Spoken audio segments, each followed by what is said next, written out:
ভোটের বাংলায় ফের অমিত শাহ। কাল রাজ্যে আসছেন কেন্দ্রীয় স্বরাষ্ট্রমন্ত্রী। কাল রাতে কলকাতায় অমিত শাহ।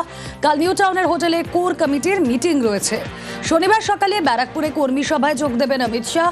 বিকেলে শিলিগুড়িতে কর্মী সম্মেলন অমিত শাহর। পাখির চোখ বিধানসভা নির্বাচন বঙ্গ সফরে অমিত শাহ। কথা বলবো প্রতিনিধি সুস্মিতা রয়েছেন সঙ্গে। সুস্মিতা, এই সফরের তাৎপর্য কি?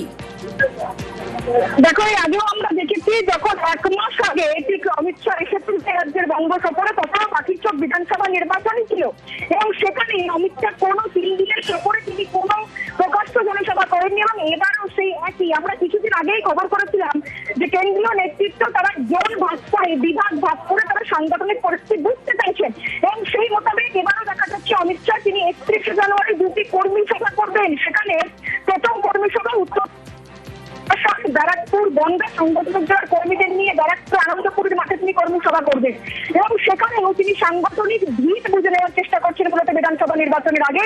তার পাশাপাশি উত্তরবঙ্গ বিজেপির শক্ত মাটি বলে তিনি মনে করে যে সেই ভিত কতখানি মজবুত রয়েছে এখনো।